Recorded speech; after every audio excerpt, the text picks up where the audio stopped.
también las áreas monomodales visuales, puede producir hasta cierto punto prosopagnosia, ¿sí? Y altera al lóbulo temporal medial, o sea, altera el hipocampo y la amígdala cerebral en un solo punto. Puede haber alteraciones inclusive emocionales en este punto y también puede haber clínica de alteración de la memoria explícita a corto plazo, hasta cierto punto, ¿ok? Porque existe dos amígdalas cerebrales y dos hipocampos, ¿sí? Afecta, pero no tanto. Entonces, lo que puede cursar estos pacientes con alteraciones emocionales y de comportamiento, porque estaría alterado en la asa límbica. Pero aquí estaría alterado de la parte de la asa límbica sería en la conexión con el sistema límbico, específicamente la amígdala cerebral. Y hasta cierto punto el hipocampo. El ACV se clasifica en isquémico y en hemorrágico, o una isquemia, infarto cerebral o una hemorragia cerebral. La isquemia es focal o global. Compromete todo el hemisferio completo, todos los circuitos arteriales o un solo circuito, anterior, medio o posterior. ¿Sí? Y el hemorrágico puede ser hemorragia dentro del cerebro o hemorragia subaracnoidea en el espacio solamente subaracnoideo. Recuerda que el espacio subaracnoideo se encuentra en las meninges, por fuera del cerebro. Y por esa razón la manifestación clínica por lo general no es cognitiva, sino es cefalea. Y hasta cierto punto crisis epiléptica, pero en este caso sería por irritación de la corteza cerebral. ¿Ok? Pero en realidad la clínica que predomina, por lo general, no cursa con trastornos psicológicos. Por esa razón no lo voy a mencionar en la clase. Solamente el ACV hemorrágico e isquémico. Ahora bien, de los dos, el más común es el ACV isquémico. El menos común es el ACV hemorrágico. El ACV isquémico es por una obstrucción de una arteria. Recuerden que el flujo sanguíneo va del corazón hacia el cerebro, por arteria, y por la vena del cerebro hacia el corazón. ¿Ok? Para que puedan entender a grosso modo. Entonces, puede ser de que el flujo sanguíneo se obstruya en algún punto, bien sea en la carótida, pues puede ser común, que es poco probable, ¿sí? O se obstruya el circuito arterial anterior, de la arteria cerebral anterior, que es poco común. La que más común es la de la arteria cerebral media y la posterior, que también es poco común. O sea que hizo algo que se obstruyera. Y la obstrucción de esa arteria por lo general es por un émbolo. Quiere decir de que se generó una sustancia química o algo en una parte, ¿sí?, arterial o del corazón que viajó por la arteria y obstruyó la parte distal de la arteria, que bien sea la arteria cerebral anterior, media y posterior, y produce una disminución del oxígeno en esa parte del cerebro y produce infarto, daño neuronal, de manera reversible o irreversible de acuerdo a al tratamiento de disolver ese coágulo, ¿ok? O ese coágulo de sangre, para que lo vean a grosso modo, pero en realidad es un émbolo que viajó de un sitio a otro, ¿ok? O un trombo, que es la terminología más correcta, que viajó de un sitio a otro. Entonces, el trombo puede venir del corazón o de la arteria carótida común e interna. Entonces, por esa razón, cuando un paciente tiene un ACV, por neurología o los neurólogos hay que chequear la causa de esa ACV. Hay que hacer estudios a nivel cardíaco o a nivel de las arterias carótidas, ¿sí? Común o interna, para estudiar de dónde viene el ACV para el tratamiento farmacológico. Lo importante es evitar de que ese ACV progrese, ¿sí? Porque entre más progresa ese ACV en extensión, peor va a ser el pronóstico de la recuperación, ¿sí? Y más clínica y más compromiso cognitivo y motor y sensitivo, o de las áreas primarias, va a ser. Entonces la recuperación va a ser, digamos, de alguna manera tórpida. Sin embargo, cada paciente se recupera de manera distinta, de acuerdo a muchas circunstancias, ¿ok? Lo que se genera es la plasticidad neuronal, ¿ok? Y ahí dependemos de fisiatría, de psicología, para terapia cognitiva, entre otras. Se había descrito que la ACV se clasifica en isquémico y en hemorrágico. Un punto muy importante del isquémico, ¿sí?, cuando la causa es por arteria carótida común o la carótida interna, es porque se acumula placas de ateroma, o sea, de grasa. por el aumento del colesterol, por la hipercolesterolemia, que es aumento del colesterol en la sangre. Por esa razón, en los síndromes demenciales o en las demencias, un factor de riesgo es el aumento del colesterol en la sangre por el compromiso de flujo sanguíneo cerebral que compromete aún más el deterioro cognitivo. ¿Entendido?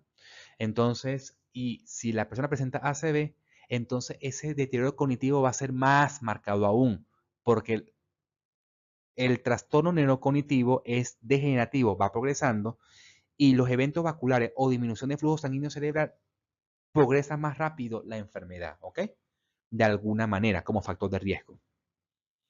Ahora bien, el ACV hemorrágico es porque un vaso sanguíneo se rompió y generó un hematoma. O sea, hematoma quiere decir acúmulo de sangre, un área del cerebro. Por lo general, el acúmulo de sangre es subcortical, no es cortical.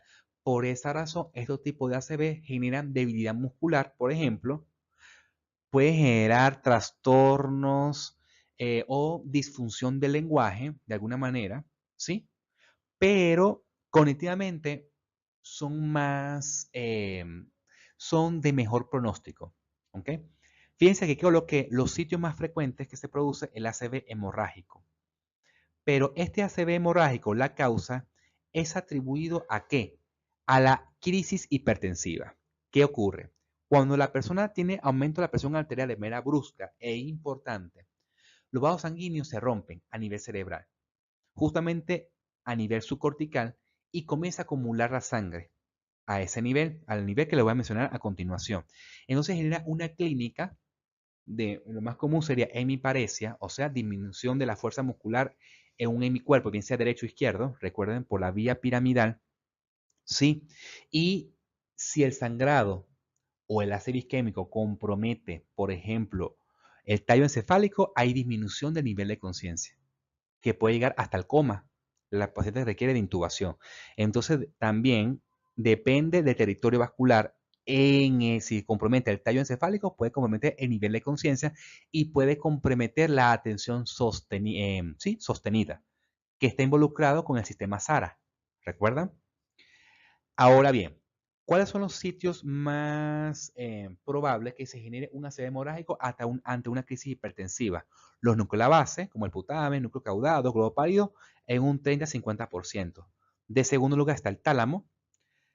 Los infratentoriales, como el cerebelo, tronco encefálicos, ¿sí? Y por último, la menos común es la etiología amiloidea.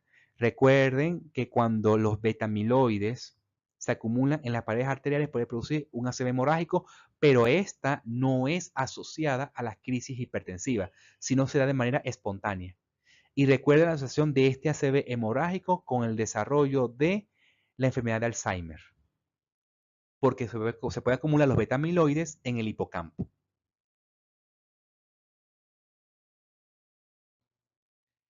Esta es una tomografía axial computarizada, ¿sí? Donde se evidencia un corte axial del cerebro. Aquí se evidencia, sí, por fuera lo que corresponde a la tabla ósea, ¿sí? El cráneo, y por dentro está el cerebro. Recordar que por fuera está la sustancia gris y por dentro está la sustancia blanca. Lo que vemos acá serían los ventrículos laterales donde discurren el líquido cefalorraquídeo. Si se dan cuenta, aquí en un hemisferio aparece como una imagen blanca, que es lo que se llama hiperdensa, ¿sí? En relación al otro hemisferio cerebral. Y si se dan cuenta, aquí en la línea media, lo que está acá, lo blanco, desplaza, como que empuja, ¿sí? Los otros espacios a nivel cerebral. Entonces, como esta es una tomografía, y en la tomografía se ve muy bien lo que es el hueso y la sangre, entonces aquí vemos un hematoma. En el hematoma estamos a nivel aproximadamente en los núcleos de la base, parte del lóbulo frontal y parte del lóbulo parietal. Este paciente produjo un ACV hemorrágico. Probablemente su causa es por crisis hipertensiva porque su lugar de ubicación habitual se encuentra en los núcleos de la base. Ahora vamos a describir lo que corresponde a los tumores cerebrales. ¿Qué son los tumores cerebrales? Son lesiones ocupantes de espacio de naturaleza neoplásica que se origina no solo del parénquima cerebral, sino también de los vasos, glándulas endocrinas, membranas protectoras y estructuras nerviosas. Fíjense que aquí hay varios puntos a aclarar. Son lesiones ocupantes de espacio. ¿Qué quiere decir? Que ocupan un espacio. En la diapositiva anterior vimos una tomografía donde se evidencia una masa blanca y que esa masa blanca empuja la estructura cerebral. ¿Sí? Entonces, un ACV hemorrágico es una lesión ocupante de espacio, pero ese ACV hemorrágico no es un tumor, porque debe cumplir otras características, ¿sí? Por ejemplo, que sea de naturaleza neoplásica. ¿Qué quiere decir eso? Que la célula que debería diferenciarse en neuronas, en astrocitos, en oligodendrocitos, ¿sí? Las células que forman las meninges, todas cumplen una función y tienen una forma en específica. Así como hemos visto que cada neurona tiene su forma, bien sea estrellada, en forma de pera, circular o esférica, y que cada una de ellas cumple una función específica, ¿sí? Por ejemplo, las células piramidales se pueden encontrar en el área motora primaria, ¿sí? O si alguna de las capas o de las 6 capas de la corteza cerebral o forma una de las capas del hipocampo, son células estrelladas, piramidales, disculpen, y que esas células piramidales cumplen una función específica según el área del cerebro y según su forma. Pues resulta que estas neoplasias no tienen una forma definida. Como no tienen una forma definida, entonces comienzan a multiplicarse mucho. No hay una regulación de la multiplicación celular y generan una masa que no tiene forma o no tiene una función específica según el órgano que le corresponde, ¿sí? Funcionar y genera lo que se llama una neoplasia. Neo, el prefijo neo significa nuevo, algo nuevo que no le corresponde, en este caso, al órgano, ¿sí? O sea, de que si hay un tumor cerebral, esas células no cumplen la función de una neurona, no cumplen una función de un oligodendrocito, no cumplen una función de la meninge, no cumplen ninguna función cerebral, ¿sí? O estructuras que acompañan al cerebro. Entonces se habla de neo, que es un tejido nuevo. Se origina no solo de parénquima cerebral, o sea, que el tumor no solamente se origina de un oligodendrocitos o de los astrocitos, ¿sí? Porque los oligodendrocitos pueden producir oligodendrogliomas. Entonces, ese tumor es originario, sí, cuando un oligodendrocito se transformó en otra célula distinta a un oligodendrocito y genera el tumor. O los astrocitomas, que son tumores derivados de los astrocitos. Pero, ¿qué ocurre acá? Estas células neoplásicas son por lo general producidas por células que se reproducen, se multiplican, como que reemplazan, ¿sí? Como las neuronas no se multiplican, hemos dicho que la plasticidad neuronal no tiene que ver con la multiplicación de las neuronas, sino que la neurona se agranda y aumenta la sinapsis, ¿sí? Eso le corresponde a la plasticidad neuronal. Así no ocurre con los astrocitos, por ejemplo, o los oligodendrocitos, que ellas sí se pueden multiplicar.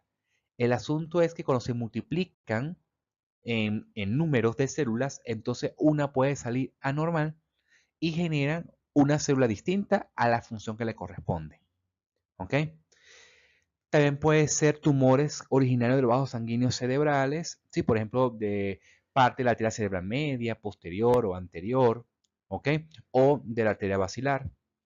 Glándulas endocrinas, si recuerden el sistema del eje neuroendocrino, hipotálamo, hipófisis, o sea, hay tumores de hipófisis, por ejemplo. Membranas protectoras que corresponden a las meninges, o sea que pueden producir meningiomas, y los meningiomas son tumores originarios de las meninges que se encuentran por fuera del cerebro, pero que ellas pueden empujar a la sustancia del cerebro y generar la clínica.